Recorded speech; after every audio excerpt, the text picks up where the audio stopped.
నమస్కారం అయ్యా. దండాలు పడుతుంది. నమస్కారం సర్పంచ్ గారు.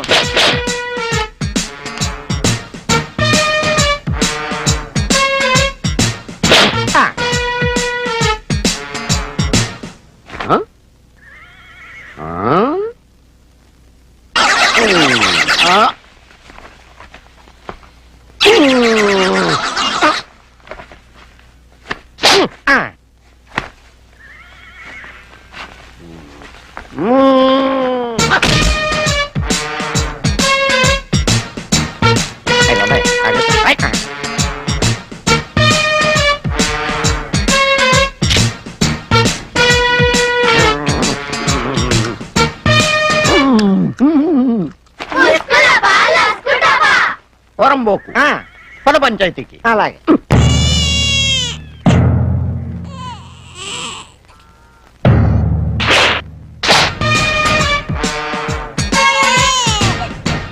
మ్యాటర్ ఏంటి? అదిగా సర్పం గారు. సర్పంచ్ సర్లేండి, ఏ పంచాయతీ ఏం గానీ ఇప్పుడు నేను నలుపు కదా, నా పెళ్ళాం కూడా నలుపు కదా, మాకు పుట్టే పిల్లలు కూడా నల్లంగా పుట్టాలి కదా. మరి ఇప్పుడు వీడు తెల్లంగా దొరమాదిరిగా పుట్టాడు కాబట్టి ఈ నాకు పుట్టలేదు, నాకు ఇడాకులు ఇప్పించమని అడుగుతున్నాడండి ఈ నల్లుడు. ఏరా అవునయ్యా, ఈ తప్పుడు దాంతో నేను ఇక కాపురం చేయలేనయ్యా. ఏమే? ప్రమాణ సాక్షిగా నాకు ఏ పాపం తెలియదయ్యా, ఈ బిడ్డ ఎడుగు పుట్టినాడే. ఏంట్రా?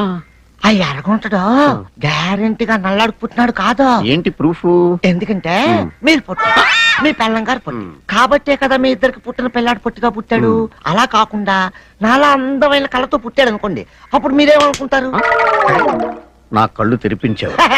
ఇప్పుడు చెప్తాను తీర్పు. అదే రామలక్ష్మి, ఆ బిడ్డ నీకు పుట్టిందే, కానీ వాడికి పుట్టినోడు మాత్రం కాదు. అయ్యా అమ్మాయి, గడప దాటావు, గోడ దూకావు, మొగ్గుండే మార్చావు, బిడ్డ రంగు మార్చావు. చెప్పు, ఎవడా ఎర్రుడు?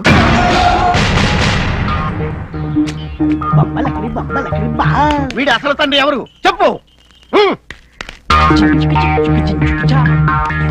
నీతో అక్రమ సంబంధం పెట్టుకున్న తప్పుడు కదా ఎవరు? చెప్పు. కళ్ళ ముందున్న సాక్ష్యాల్ని బట్టి ఈ గోవింద్ గాడి పెళ్ళాం పతిత. నీ తీర్పు తప్పు. ఎవరది? ఎవరు ఈ సమర పుల్లారెడ్డి తీర్పుని తప్పు పట్టేది ఎవరు? సర్పం రవణ, నువ్వా? చూడలేదు. రామలక్ష్మి రంకుతి కాదు, రామాయణంలో సీతంత నీతిమంతురాలు. నీతి మంత్రాలు అయితే ఎర్రబిడ్డ ఎలా పుడుతుంది? వరి మొక్కలు నాటితే ఒడ్లే పండుతాయి, గోధుమలు పండవు. అగ్గి పెట్టే అగ్గిపుల్ల రాసుకుంటే అగ్గే పుడుతుంది, నీరు కారదు. అంతెందుకు, వీడి అబ్బ బండ, వీడి అమ్మ బండ, ఈ రెండు బండలకు పుట్టింది ఓ చిన్న సైజు కొండ, అంతేగాని తొండ పుట్టదు. అలాగే నల్లదానికి నల్లోడికి నల్ల బిడ్డే పుట్టి తీరుతుంది. ఎర్రబిడ్డ పుడుతుందని రుజువు చేస్తే ఈ సమర పుల్లారెడ్డి కండువా నువ్వు బుధం మీద వేసుకుని తీర్పులు చెప్పు, నేను వచ్చి కూర్చుని వింటాను. నువ్వు వేసుకున్న కిళ్ళీలో తమలపాకు రంగేంటి? ఆకుపచ్చ, సున్నం, తెలుపు, వక్క, నలుపు. ఈ మూడు కలిపి నువ్వు ఊసిన రంగు ఎర్రపు. ఆకు, వక్క, సున్నం కలిపి తింటే నోరు ఆకుపచ్చో తెలుపో నలుపో కావాలే కాని ఎరుపెలా అయింది సమరపుల్లా రెడ్డి?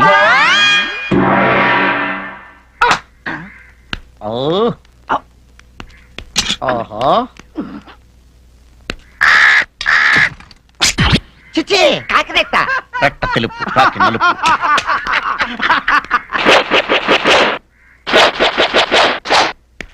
గురుగారు, మన తీరు పెట్టి అలాగైపోయినది, కాకి కూడా రెట్ట వేసింది. నా కళ్ళు మూయించావురా. ఇప్పుడు కార్గిల్ సోదరా, ఈ కనిపించే వందల వేలాది ఎకరాలు మావే.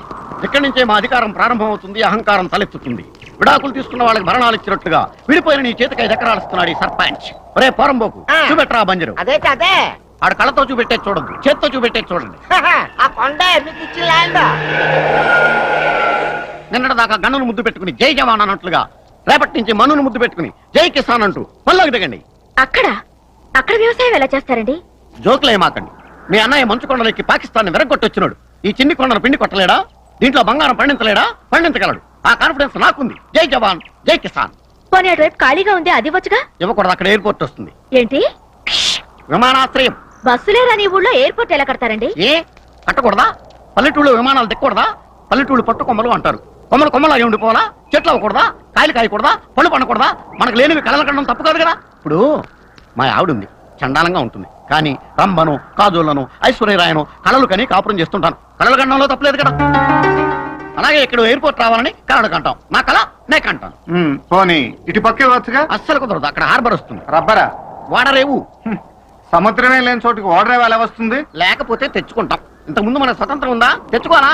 అలాగే సముద్రాన్ని కూడా తెచ్చుకుంటాం. ఎరా వెరీ ఈజీ. సముద్రం తెప్పిస్తే వచ్చేది కాదు, సృష్టితో పాటు పుట్టేది. పిచ్చి పిల్ల, 500 రూపాయల దొంగ నోట్లు సృష్టితో పాటు పుట్టినయా? మధ్యలో మనం పుట్టించుకున్నాం. అలాగే సముద్రం కూడా పుడుతుంది. అయినా 5 ఎకరాల భూమి కోసం దొంగోడిని పోలీసు వాడు అడిగినట్లు క్వశ్చన్స్ అడుగుతున్నారు. అసలు నువ్వు సైనికుడివేనా? నువ్వు కార్గిల్ వీరుడు కాదు అంటాను.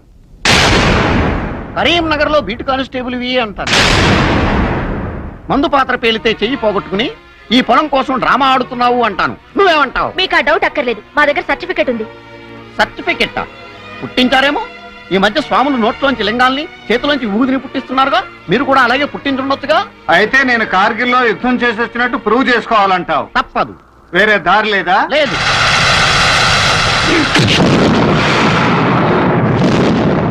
అయ్య బాబే, మా గురువు గారే. కిందకి చూడు కనిపిస్తాడు.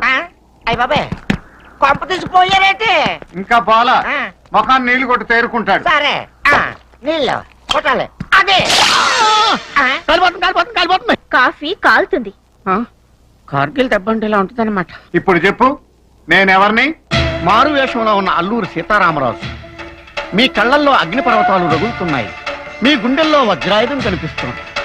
ఈ పర్సనాలిటీలో మీరు పల్నాటి సింహంలా ఉన్నారు. ఈ ఊరికి మీరే మొనగాడు. కార్గిల్ యుద్ధంలో మహావీర చక్ర కూడా మీది. ఇప్పుడు చెప్పు, నా పొలం ఎక్కడుంది? ప్రస్తుతం నన్ను మీరు మీ పొలంలోనే పాతి పెట్టారు. ఈ పొలం అంతా మీదే. కార్గిల్ వీరా, నేను బయటికి ఎలా రావాలో చెప్పండి. ఏముంది, మెడకో తాడు కట్టేసి ఆ గుర్రబండి చేత లాగించేసాయి. మంచి ఐడియా ఇచ్చారు గురుగారు. ఆ. మీరు ఇక్కడే ఉండండి, తాడు పట్టుకో. ఆ. గురుగారు, గురుగారు, ఏంట్రా? చౌదరి గారు వచ్చారు. ఏ చౌదరి? జస్టిస్ చౌదరా? బుచ్చే చౌదరా? ఎస్ఆర్ఎంపీ చౌదరా? ఆర్పి చౌదరా? రేణుకా చౌదరా? ఏరా, కార్గిల్ చౌదరి గారిని బయట నుంచి పెట్టి సస్పెన్స్ మెయింటైన్ చేస్తావా? నన్ను మళ్ళీ ఇక్కడ దాకా భూమిలో కప్పెట్టిద్దామనా? అయ్యా, కార్గిల్ చౌదరి గారు లోపలకు రండి. రండి, ఆ. కూర్చోండి. కూర్చోండి. జై జవాన్ జై కిసాన్. మీరు భారత మాత, సార్ భారత పిత. కాగితో కబురంపితే ఏకలా వచ్చి వాలేవాడిని కదా. అయ్యా, మరో అగ్నిపర్వతం పేల్చడానికి రాలేదు కదా? అబ్బే అదేం లేదు. ఆ. పొలానికి నీళ్ళు అందక నాగలి కూడా దిగనంటుంది. ఓహో. అసలు ఆ ఊళ్ళో ఉండటమే ఇబ్బందిగా ఉంది. ఆ. పొలం అమ్మి పెడితే ఎక్కడికైనా వెళ్ళిపోదామని. సరైన సమయంలో తెలివైన నిర్ణయం తీసుకున్నారు. అక్కడ దోమకాటు కార్గిల్ తోటా కంటే పవర్ఫుల్. మీరు ఈ ఊరికి సర్పంచ్ కదా. అందుకే కదా ఆ ఊరు వదిలేసి ఈ ఊర్లో ఉంటున్నారు. సర్పంచిని కాబట్టి ఆ. ఎండొచ్చే ముందు ఆ ఊరెళ్ళి దోమ కొట్టక ముందు వచ్చేస్తా. మినరల్ వాటర్ తో స్నానం చేస్తా, మటన్ తో మీల్స్ చేస్తా, మా ఆవిడతో డాన్స్ చేస్తా. అంటే ఊరికి మాత్రం ఏమీ చేయనంటారు. చేస్తాం. ఉరుమురిమితే, మెరుపు మెరిస్తే వాళ్ళకండి చేస్తాం. ఉరువులు మెరుపులా? యా, ఉరుములు వాటర్ కి, మెరుపులు కరెంటుకి. మెరుపుతో కరెంటా? ఏం పుట్టదా? వేరుతో పెట్రోల్ పుడుతుందని ఊహించామా? కారులో బాంబు పేలుతుందని కలకన్నామా? ఇంకా అర్థం కాలేదా? సిగరెట్ సిగరెట్ తాగితే పొగొస్తుంది, పొగ పొంగితే మేఘం అవుతుంది, మేఘం పొంగితే వాన అవుతుంది, వాన పొంగితే వాగు అవుతుంది, వాగు పొంగితే వరద అవుతుంది, వరద ఇంకితే బురద అవుతుంది, బురదలోంచి కమలం పుడుతుంది. అలాగే మెరుపులోంచి కరెంటు పుడుతుంది. దాన్ని ఊరి ప్రజలకు ఉచితంగా పప్పు బెల్లాలు పంచినట్టు పంచుతా. చాలా థ్యాంక్స్ అండి. అసలు కరెంటు దాని పుట్టు పూర్వోత్తరాల గురించి చాలా వివరంగా చెప్పారు. వాటర్ గురించి కూడా చెప్పనా? వద్దులే. అయితే ఇక మేము ఆ ఊళ్ళో ఉండటం వేస్ట్ అంటారు. 100% వేస్ట్. సంవత్సరానికి ఒకసారి పడే వానజల్లులో స్నానం చేసే గుడ్లండి వాళ్ళు. ఏదో ఓట్లున్నాయి కదా అని జనాభా లెక్కలో పేర్లు రాసుకోవడం తప్ప ఆ ఊరు కుక్కలు కూడా వెళ్ళవు. అంటే ఆ ఊరు జనం కుక్కల కంటే హీనం అన్నమాట. పందుల కంటే నీచమైన మనుషులని ధైర్యంగా చెప్పగలను. పెంట మీద వాలే ఈగల కంటే, మురుగు మీద వాలే దోమల కంటే, పాచిపోయిన అన్నం మీద వాలే పురుగుల కంటే నీచమైన వాళ్ళు.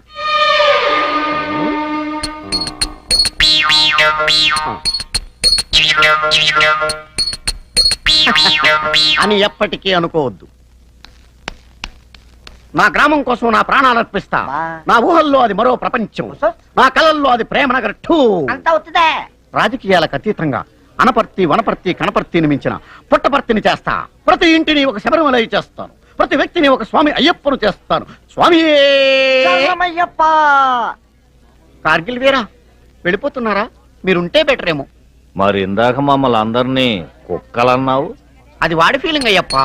మురుగు మీద దోమలన్నా, అది వాడి మనసులోని మాట అయ్యప్పమ్మా. పాచపోయినన్న మీద ఈగలన్నా. అది వాడు అందామనుకున్న మాట. గంగా బెహన్. అదే ఇది మీ ఫీలింగ్ చాలా స్ట్రాంగ్ గా ఉంది. మాకు తాగడానికి మంచినీళ్ళు లేవు. మాకు కరెంటే లేకపోతే నీకు టీవీయా? మాకు ఫ్యానే లేదు, నీకు ఏసీయా?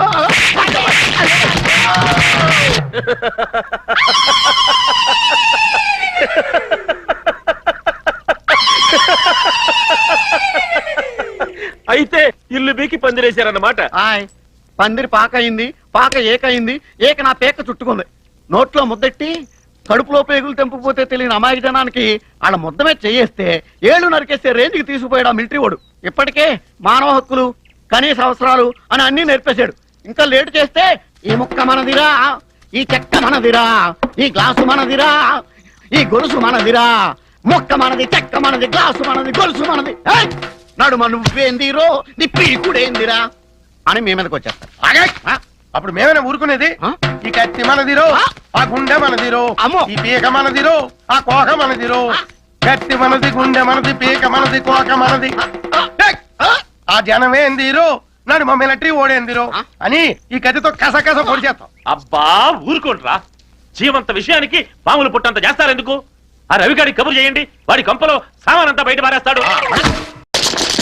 ఈ పేటకు నేనే మేస్త్రి, మీరు పేదల బావలో ఏమాటాడుతున్నారా? గోళీలాట ఆడుతున్నావు. వారిని గోళీలాట, తొక్కుడు బిల్ల, బిల్లంగోనే, వంగుడు దూకుడు ఇవన్నీ కన్నంబకాలు ఉన్నట్టు ఆటలు రా. అయితే క్రికెట్ ఆడుకోమంటావా? ఆడతావు క్రికెట్, మన ఊర్లో పిచ్ ఎక్కడుంది కాబట్టి గిచ్చులాట ఆడుకో. ఇచ్చుళ్ళా అదెట్ట ఆడుకోవాలి? Very simple.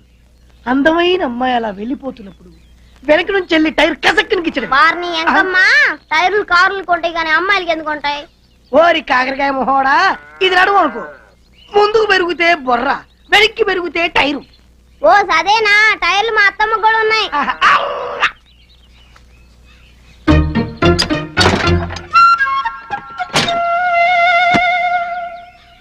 అరే బామ్మర్ది, టీచర్ అమ్మ కూడా టైర్లు ఉంటాయా? నీది సైకిల్ టైర్ రేంజ్ రా. మరి టీచర్ అమ్మ రేంజో? టీచర్ అమ్మ రేంజు అడిగడిగా.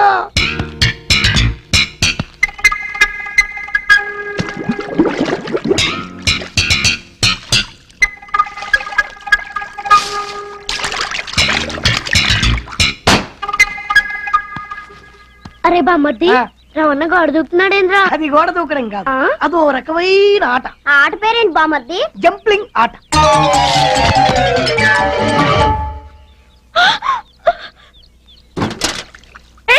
నువ్వు ఇక్కడ చేస్తున్నా, వెళ్ళిపో. ఇదిగో అరిచి గోల్ చేసావో రేప్ చేస్తా. 5 నిమిషాలు అట్టాగే ఉంటే ఇడిసిన చీర కూడా చూడకుండా వెళ్ళిపోతా. నువ్వు మనిషివా పశువా? ఏ శిశువు అనుకుని నీ పని నువ్వు చూసుకో. మర్యాదగా నువ్వు బయటకు నడు. ఎక్కువ మాట్లాడితే తిరిగి చూడాల్సి వస్తుంది. చూడద్దు. జాగ్రత్త. షర్ట్ ఎందుకు ఇప్పుతున్నా? నేను కూడా స్నానం చేద్దామని. అరే బామ్మర్ది, స్పాట్ సూపర్. ఏంటా బొండు పంతులు, ఏంటో ఆలోచిస్తున్నావు? అబ్బాయి ఏం లేదండి. 100కి చిల్లరుందా? ఏంటా నోరలో తెరిచావు? అయ్యా ముందు 100 ఇస్తే చిల్లరిస్తాను. అబ్బో చాలా ముదిరిపోయావు. మనిషి అంటే మాత్రం నమ్మకం ఉండాలా? ఇదిగో ఇదిగో ఉన్నా. లేకపోతే నా దగ్గర డబ్బులు కొట్టేద్దాం చూస్తారా చచ్చు అథవా మన దగ్గర పప్పులు ఇదిగోండి బాబు. పంతులు 100 కుండా వెళ్తున్నావు ఏంటి? ఇచ్చా కదండి. ఇచ్చావా? 2 ఇచ్చాం కదండి.